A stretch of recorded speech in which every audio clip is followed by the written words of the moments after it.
million with $23 million guaranteed. The move also reunites Watt with his former Texans teammate, DeAndre Hopkins. So, LeVar, are you surprised J.J. Watt signed with the Cardinals?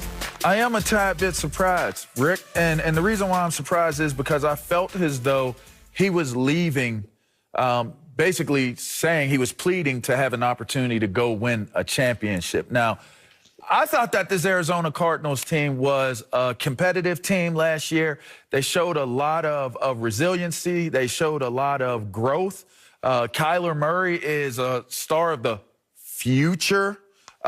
This team is really good. I can understand the connections and the ties. DeAndre Hopkins probably being a factor in J.J. Watt thinking about Arizona. You got Pat Peterson. You got Chandler Jones. You have some really fine players. Isaiah Simmons is a stalwart for the future as well on this team. But it confused me because I'm thinking that you're going to... for that butt. You're trying to go to... I assume... You just didn't sound convinced.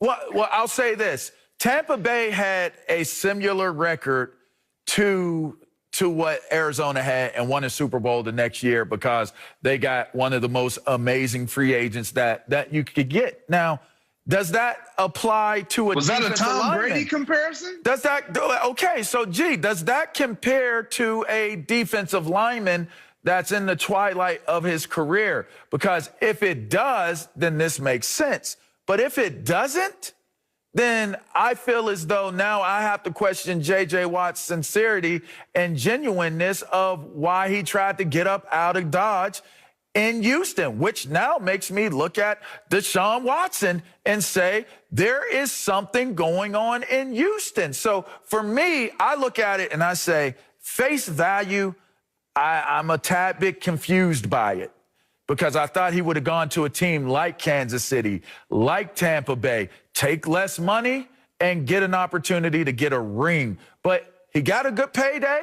I'm not counting anybody's money. I'm okay with it, G&J. It just confused me in terms of if you're trying to get that Super Bowl ring. I don't know that was the decision to make. Yeah, for me, when I first heard the news, first off, I'm going to say yes. Yes, I was surprised. And then I was like, what? And then I was a little disappointed. All of these reasons being because after listening to J.J. Watt, after calling their games this year, a couple of their games, and sitting down and talking to him and hearing the disgust in his voice, but the desire to just win, have an opportunity to win. I'm not talking about being competitive. I'm talking about winning, like it all. That's what he really wanted going into the back end of his career. And then I'm letting it sink in a little bit more. And to be honest, I'm still kind of disappointed. I'm just disappointed because although I know I like Vance Joseph at the play calling defensive side, defensive coordinator, and Chandler Jones, they lost him last year and they didn't have a pass rusher. And I believe he will open some things up for J.J. Watt. And you mentioned the other guys, Isaiah and Buda Baker, and they have a lot of great pieces. But that's cool. It's fine to have those great pieces.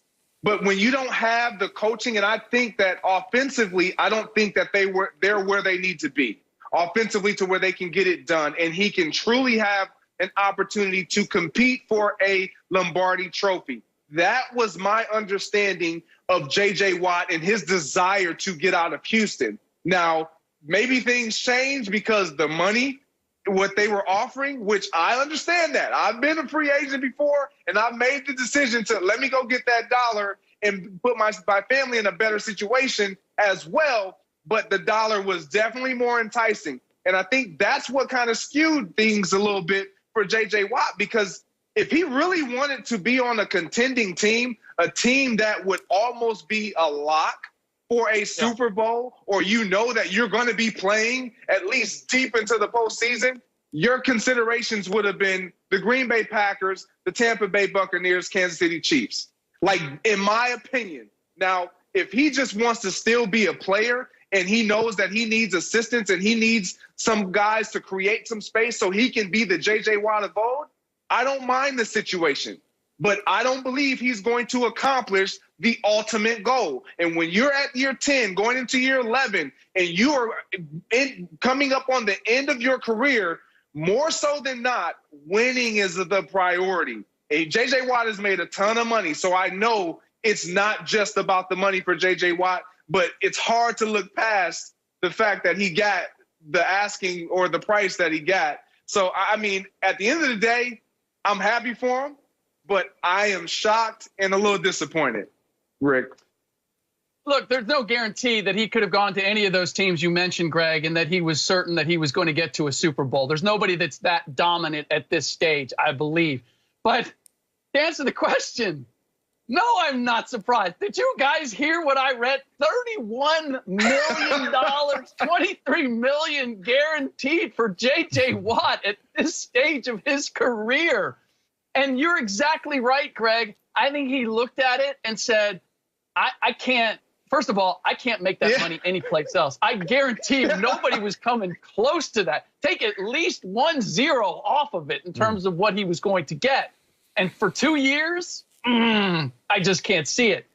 But the other part is J.J. Watt last season was his first complete in a while and the worst season by far that he completed overall. J.J. Watt did not look like the J.J. Watt that I'm used to watching on any level. I believe you're absolutely right. He feels like he needs a Chandler Jones to be the least bit effective. And then you got DeAndre Hopkins and you got where the Cardinals are. And I think there's a way for JJ to convince himself that taking the money isn't all about taking the money. We're pretty good. We got all the things that LeVar said. We got all these reasons. I think LeVar actually was just parroting what was going on in JJ Watt's head as he picked up the pen and signed that deal, because you can talk yourself into why the Cardinals can potentially get me where I want to go. And in the meantime, I'm guaranteed all that bank. But the bottom line is he's getting paid. I've questioned the Cardinals in this situation. I mean, that's an awful lot to invest in a guy who I believe is past his prime. And I'm not sure he's going to be able to make good on the money. And as a result, that's going to hamstring them in other ways. It clearly shows JJ's still value and still valued. But I tend to think I don't want to say I have a problem with what you're saying, Rick, but what I would say is if it's about the money, then stay in Houston. You asked to be let go. You asked to be released. And these reasons why you asked to be let go fall in line with what Greg is talking about. That's what's more confusing. I'm okay with you signing a big deal. Say, I want to leave. I think I can go get a bigger deal somewhere else, and I'd be happier playing there. I'd rather him say what it really is than pull the blinds over the window and not allow the fans who have loved him as much as they have and listen to the things that he said. Show up to work. Come ready to work. Our fans deserve better than this. This, that, and the other. Say that Houston's some trash. Say that I don't want to be in Houston anymore because I don't feel as though they have the right roadmap to having success, and I'd like to go somewhere else other than being here, even though I love this place. I love the fans. Weren't you just banging on Russell Wilson for essentially doing that? Weren't you just saying that wasn't a good business practice to call out that even if you're doing it kind of behind the scenes, because to call out and say there's not enough here for me and that's why I'm leaving? Well, why is it different for J.J. Watt? Clearly, it wasn't just money. There were other things about the Texans that he does not like and wants to leave. But I thought he did it in a classy way where behind the scenes he works it out with the Texans. They let him go. And now he goes someplace else as opposed to let me really drag the laundry out and explain to everybody in Houston why I'm leaving. But how is it clean and in a classy way when everything that you've told the fan base as to the reasons as to why you wanted to move on turn out to not be what your actions are on the other side of it? What's not true? You didn't go to a contender.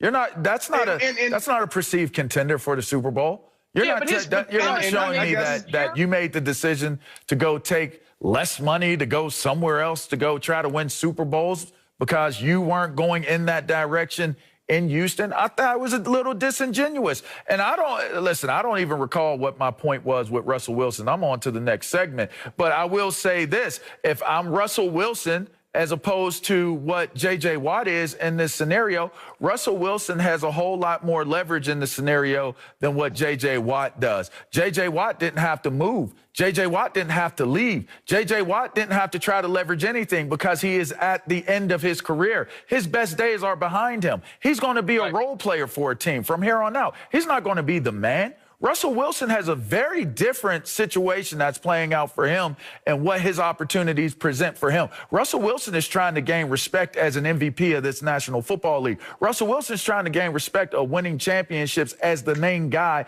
that is